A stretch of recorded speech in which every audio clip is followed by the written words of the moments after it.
Hello and welcome back once again to Viking Whiskey. Today it's another bottle.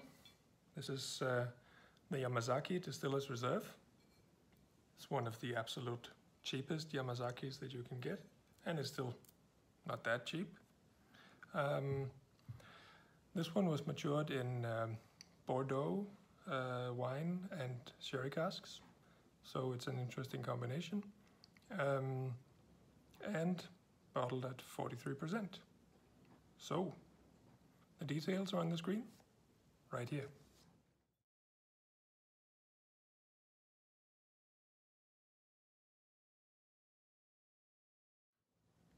All right, there we are.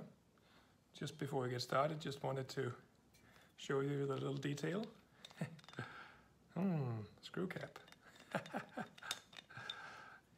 You don't see many of those, but it's actually quite practical. So, all right, here we go. First off, you actually clearly sense the red wine notes here in the nose. It's that winey but not sweet in any way nose. It's just, you know, winey. There's not much else you can say.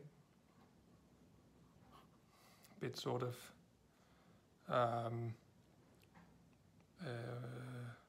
plum jam.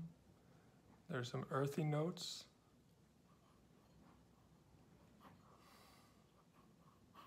There's cherries, strawberries even. And then you also have a hint of those dried fruits and a little bit of toffee.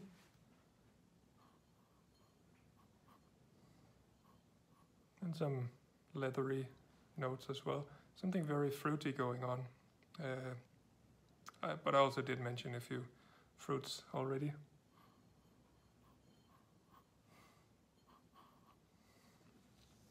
It's sort of one of those multi-fruit marmalades. Just a very little bit of this furniture polish also. Sort of a different nose, but not superb. Nothing extremely nice, but it's different for sure. All right, let's have a taste.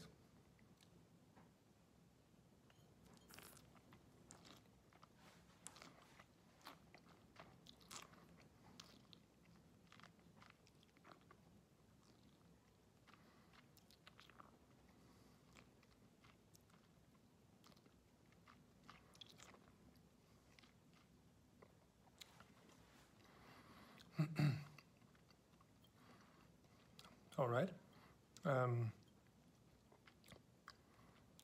There's light sweetness, nothing too powerful.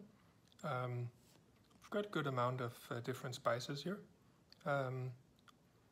Lots of oak spices and other wood spices. Got some nutmeg, some different dried herbs, especially rosemary.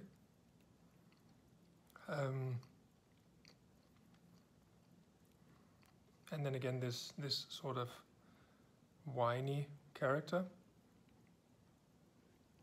You know, like red wine, not that is making a lot of noises. I think I did that joke before sometime. It didn't get better. All right, let's see.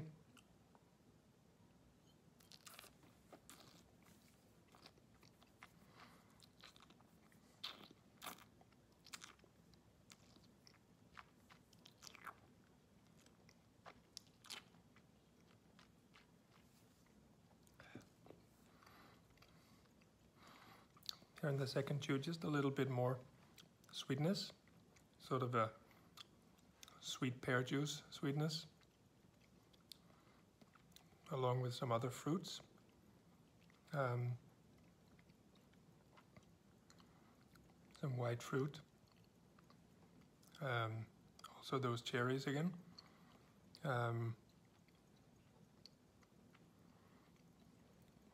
Also have the lightest hint of smoke. Sort of tobacco leaf smokiness. A bit of mint. Sort of a spearmint, but light. A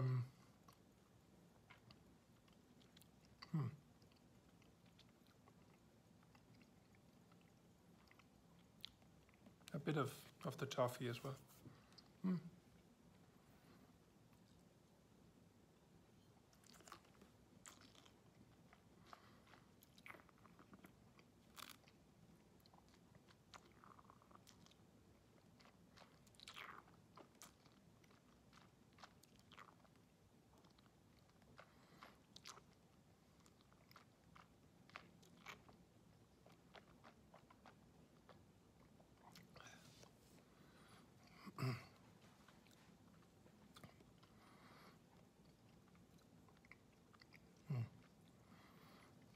All right, here in the third chew, there's some of this very ripe banana starting to peek out, but also some bitter banana skins. Bit more smoke coming to the front. There's also some dates. It's a sort of you've got all of those different dried and fresh fruit characters from the Bordeaux wine and from the sherry casks. It gets a bit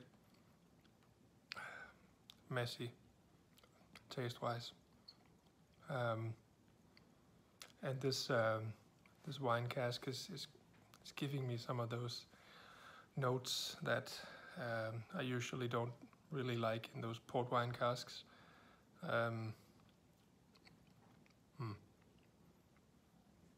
Maybe some people really love it, but it's not really my thing. On the finish,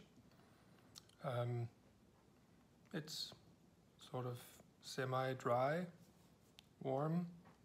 You're still left with this confusing fruit cocktail. There's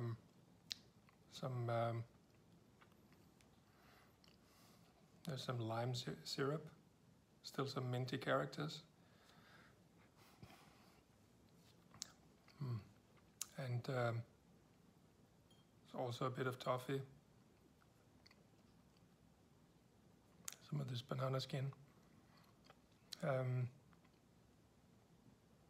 Decent enough, but yeah. It's a whiskey that you can easily drink, but it doesn't really get you out of your chair. Maybe the distiller should have kept his reserve. Anyway, I'm making bad jokes today. To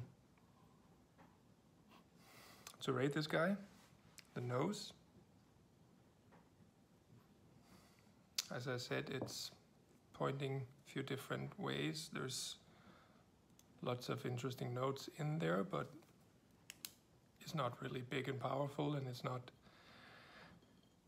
really a great expression as a result. So I'm gonna say the nose is 78. Taste-wise, I mean, I can imagine some people do like that that wine flavor, sort of umami flavor. I'm not a big fan in a whiskey, to be honest. So to put us somewhere in between, I'm gonna say the taste is an 80.